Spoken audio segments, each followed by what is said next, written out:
3월 7일 새벽 만나를 시작하겠습니다. 이 새벽에 주시는 만나의 말씀은 누가복음 19장 28절로 40절에 있는 말씀입니다. 누가복음 19장 28절로 40절에 있는 말씀. 누가복음 19장 28절로 40절에 있는 말씀입니다. 제가 봉독해 올리겠습니다. 예수께서 이 말씀을 하시고 예루살렘을 향하여 앞서서 가시더라. 감람원이라 불리는 산 쪽에 있는 베바게와 베다니에 가까이 가셨을 때 제자 중 둘을 보내시며 이르시되 너희는 맞은편 마을로 가라. 그리로 들어가면 아직 아무도 타보지 않은 나귀 새끼가 매어 있는 것을 보리니 풀어 끌고 오라. 만일 누가 너희에게 어찌하여 푸느냐 묻거든 말하기를 주가 쓰시겠다라 하시매 보내심을 받은 자들이 가서 그 말씀대로 만난지라. 나귀 새끼를 풀 때 그 임자들이 이르되 어찌하여 나귀 새끼를 풀으냐 대답하되 주께서 쓰시겠다 하고 그것을 예수께로 끌고 와서 자기들의 겉옷을 나귀 새끼 위에 걸쳐놓고 예수를 태우니 가실 때 그들이 자기의 겉옷을 길에 폈더라. 이미 감난산 내리막길에 가까이 오심에 제자의 온 무리가 자기들이 본 바 모든 등한 일로 인하여 기뻐하며 큰 소리로 하나님을 찬양하여 이르되 찬송하리로다. 주의 이름으로 오시는 왕이여 하늘에는 평하여 가장 높은 곳에서는 영광이로다 하니 무리 중 어떤 바리새인들이 말하되 선생이여 선생의 제자들을 책망하소서 하거늘 대답하여 이르시되 내가 너희에게 말하노니 만일 이 사람들이 침묵하면 돌들이 소리 지르리라 하시니라. 아멘. 이 새벽에도 함께 만날 수 있도록 허락하여 주신 하나님을 찬양합니다.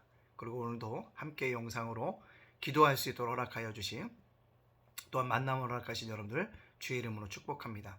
기도할 때 기도자를 하나님이 분명히 기억하십니다. 하나님이 기억하시면 우리는 언제나 승리자가 되어질 것이고 때때로는 절망 가운데서도 다시 새 힘을 얻고 나가게 되어 줄 줄로 믿습니다. 그 은혜와 그 축복들을 누리시는 귀한 새벽이 되어지시기를 간절히 소원합니다. 자, 오늘 본문 말씀에 보면요, 예수님이 드디어 예루살렘으로 입성하십니다. 예수님께서 예루살렘에 입성하는 것이 왜 중요할까요? 그것은요, 예수님이 죽으러 가십니다. 어디에 죽으러 가실까요? 십자가에 죽기 위해서 가시는 거예요. 예수님은 예루살렘에 들어가는 길이 결코 자기에게는 순탄한 길이 아니었고 고난의 길이었고 십자가의 길이었습니다. 그럼에도 불구하고 오늘 그 길을 출발하시고 있다라는 것입니다. 그래서 우리는요, 예수님이 예루살렘에 입성하는 이날을 우리는 종려주일로 지키고 있습니다. 따라서 우리도 지금이 이제 어떻게 보면 지난번에도 얘기했지만 우리 사순절을 지키질 않지만 사순절 기간이라고 얘기했으면 렌트의 기간이라고 얘기했습니다. 금년의 종료주일이 언제냐면요, 2022년도 4월 10일입니다. 4월 둘째 주가 바로 종료주일이라는 거죠. 그 역사가 일어나고 있다는 것이죠. 종료주일이라고 칭하는 날이랍니다. 근데요, 이 종료주일을 위해서 먼저 준비할 것이 있습니다. 주님이 제자들을 맞은편 마을로 보냅니다. 한 번도 타보지 않은 나귀 새끼를 만나면 데리고 오라고 합니다. 혹시 그 주인들이 왜 데리고 가냐라고 물으면 주가 쓰시겠다라고 얘기하면 준다라고 얘기하셨는데 그 말씀대로 되어집니다.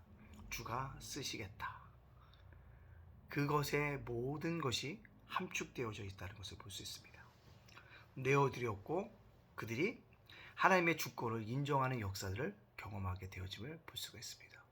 예수님은 한 번도 타보지 않은 나귀 새끼를 타고 드디어 예루살렘으로 올라가십니다. 그때 수많은 사람들이 주의 이름으로 오시는 이여 하늘에 평하여 땅에는 영광이로다 라고 찬송합니다. 겉옷을 펴고 종려나무를 흔들고 주님이 열렬하게 찬양합니다.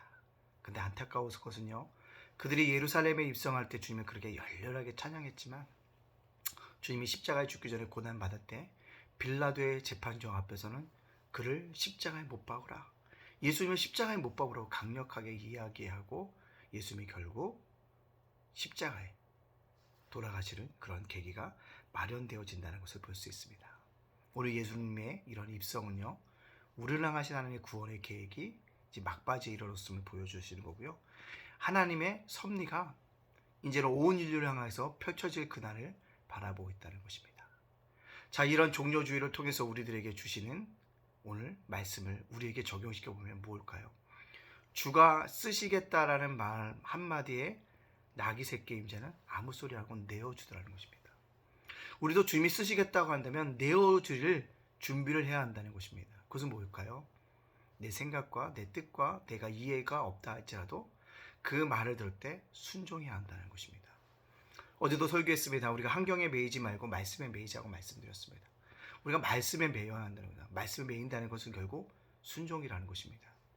인생을 살다 보면 저도 정말 내가 원하지 않는 방향대로 끌려갈 때가 있습니다. 그때 뭐 해야 될까요? 하나님의 뜻이 있겠지라고 순종하는 마음들. 오늘 살아가면서 내어준다는 것, 내 것을 내어줄 수 있도록 순종할 수 있는, 말씀의 순종의 뿌리를 내릴 수 있는 믿음의 백성들로 살아가야 한다는 겁니다. 두 번째 뭐예요? 나의 것을 내어준다는 것은요, 희생과 포기가 전제되어 있다는 것입니다. 포기하기 쉽지 않아요. 물질로 포기하기 쉽지 않습니다. 목사도요, 물질 이거 포기하기 쉽지 않아요. 희생 포기하기 쉽지 않습니다. 그러나 내어준다는 그 말은 부익히 묵상하다 보면 내 것을 포기하지 않고 희생하지 않으면 주님의 제자가 될 수 없다는 것입니다. 어떤 사람이 와서 어떻게 영생을 얻어야 합니까? 주님께 묻잖아요. 계명을 지켰느냐? 예, 계명을 지켰습니다. 살인하지도 않고 간음하지도 않고 남의 것을 도둑질하지도 않았습니다. 그때 주님 뭐라고 합니까? 너에게 한 가지 부족한 것이 있다. 네가 가진 소유를 다 가난한 자에게 주고 나를 따르라고 할 때 물질이 많은 거로 근심하여 돌아갔다고 얘기하고 있습니다. 여러분, 주님이 쓰시겠다 내어준다는 그 말씀은요, 내 것에 대한 희생, 포기를 담고 있다는 것입니다. 오늘 주님이 여러분 삶 속에 내가 주가 쓰시겠다고 한다면요, 여러분의 시간도 희생해야 되고 포기할 줄 알아야 합니다. 여러분의 물질도 희생하고 포기할 줄 알아야 한다면 누가? 주가 쓰시겠다고 하면 그런 믿음의 고백을 가지고 살아가는 자들에게는 하나님이 하늘의 별과 같이 반짝반짝 빛나게 하시는 축복의 은혜를 베풀어 주실 줄로 믿습니다. 따라서 내어주신다는 말할 때 분명하게 희생과 포기를 할 수 있는 그런 믿음의 사람들로 우리가 살아갈 수 있는 우리 귀한 성도님들이 되어지기를 간절히 원합니다. 마지막으로 내어준다라고 얘기하는 것, 주가 쓰시겠다 내어준다는 얘기는요, 섬김입니다. 주님을 향한 섬김, 그렇죠? 또 인류 구원을 위한 섬김이라는 것입니다. 우크라이나와 러시아 전쟁이 일어났는데요. 러시아가 불합리하게 우크라이나를 침공했다고 해서요, 전 세계가 난리잖아요. 무기도 내줍니다. 또 뭐예요? 퇴역한 군인들이 우크라이나로 가서 전쟁하겠다고, 러시아 군인과 싸우겠다고 자원해서 그 나라로 입국하고 있다는 것입니다. 이것을 통해서 할 수 있는 게 뭘까요? 섬김. 어떻게 섬길 것인가 라는 것. 내어준다는 그 말 속에는요, 주님의 섬김이 내포되어져 있습니다. 오늘 살아가면서 내가 어떻게 하나님 앞에 내어드리고 섬길 수 있을까? 그것을 묵상하고 우리가 살아갈 수 있는 우리 귀한 성도님들이 되어지길 원합니다. 그래서 오늘도요, 하나님을 기쁘시게, 하나님을 영광 돌릴 수 있는 그런 한 날로 살아갈 수 있는 우리 귀한 성도님들 되어지시기를 주님의 이름으로 축복합니다. 내어줌의 의미를 묵상할 수 있는 오늘 한 달이 되어지기를 간절히 바랍니다. 아멘. 기도하겠습니다. 사랑의 하나님, 감사합니다. 어제는 주일로서 아버지 각자의 처소에서 예배드리게 해주시고, 또한 우리 예람교회 공동체 안에서 예배로서 현장에서 나아갈 수 있도록 인도하여 주시니 감사합니다. 하나님, 이제 일주일에 세상으로 나가는 월요일입니다. 오늘도 우리가 은혜 가운데 하나님께 주셨던 말씀 가지고 세상을 향해 담대히 나아감으로 말미암아 세상 속에서 승리할 수 있는 믿음의 백성들 다 되어질 수 있도록 인도하여 주시옵소서. 주님, 오늘을 살아가는 우리를 기억하여 주시고, 부족한 점이 많고 연약한 점이 많고 쓰러지고 넘어질 때마다 다시 한번 일으켜 세워주시고, 무엇보다 이 세상을 살아갈 때 아버지 하나님, 주님께 주신 지혜를 가지고 살아갈 수 있도록 인도하여 주옵소서. 내가 가진 지식이 지혜가 있는 게 아니라 하나님이 주신 그 지혜를 가지고 세상에 어떤 문제를 만나든지 능히 이겨나갈 수 있는 믿음의 백성들 되어질 수 있도록 인도하여 주시옵소서.